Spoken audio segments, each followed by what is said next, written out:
taisez-vous sur cette question-là. J'en viens à ce qu'on appelle l'insulte.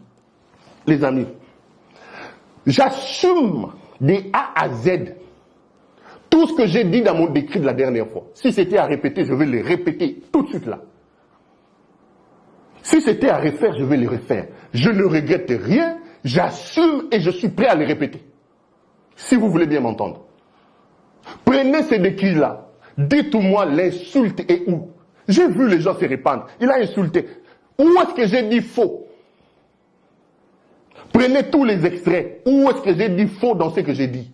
Où est-ce que j'ai insulté? Où est-ce que j'ai menti? Vous avez un homme qui se transforme en petit dictateur, qui confond les fonctions d'État. Vous voulez qu'on l'applaudisse parce qu'il s'appelle Félix Tshisekedi. C'est le petit Dieu, c'est le roi de tout. Tout le monde doit venir lécher ses bottes. Je ne suis pas prêt à le faire, monsieur. Je ne suis pas prêt à le faire. Je viens à ce mot, libido. Attendez. J'ai vu heureusement que les Congolais ont un goût pour la dérision. Des gens qui sont aujourd'hui appelés des bébés libido, des tontons libido, des tantines libido, qui viennent défendre le fait qu'on ait critiqué les envies libidinales du père. Ils viennent, ils parlent. Je n'ai même pas entré dans ce que vous avez dit. Je reste sur le mot libido. Et j'ai vu aussi un autre charlatan dire, Perrault lui-même, est-ce qu'il n'a pas de libido? Mais la libido est un fait naturel. Tous les hommes normaux ont une certaine libido. La libido ne doit pas vous choquer par rapport à Niéhi. Mais la libido devient un problème quand on est un président de la République et qu'on vient le mettre sur la place publique. Parlons de la vie privée. Je suis journaliste et j'ai fait 5 ans à l'université. On m'a dit ceci. Quand on est un homme public, la vie privée, la frontière entre la vie privée et la vie publique est une fiction. Elle devient difficile à tracer.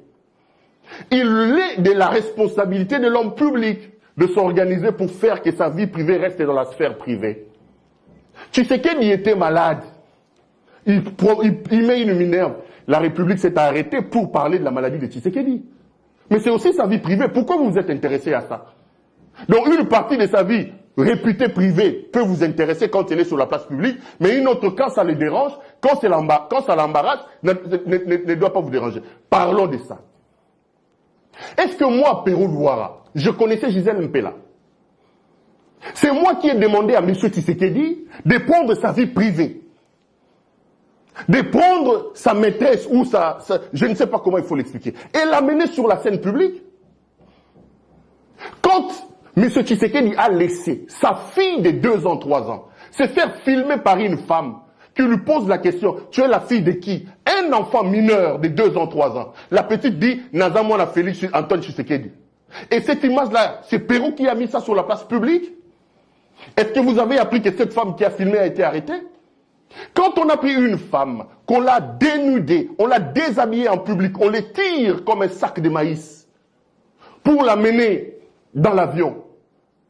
On est en train de filmer, de mettre ça sur la place publique. C'est Perrault qui a fait ça? Est-ce que c'est moi? Le président de la République prend sa vie intime. Il prend son adultère, je le répète, son adultère. Il amène ça sur la place publique. Et moi,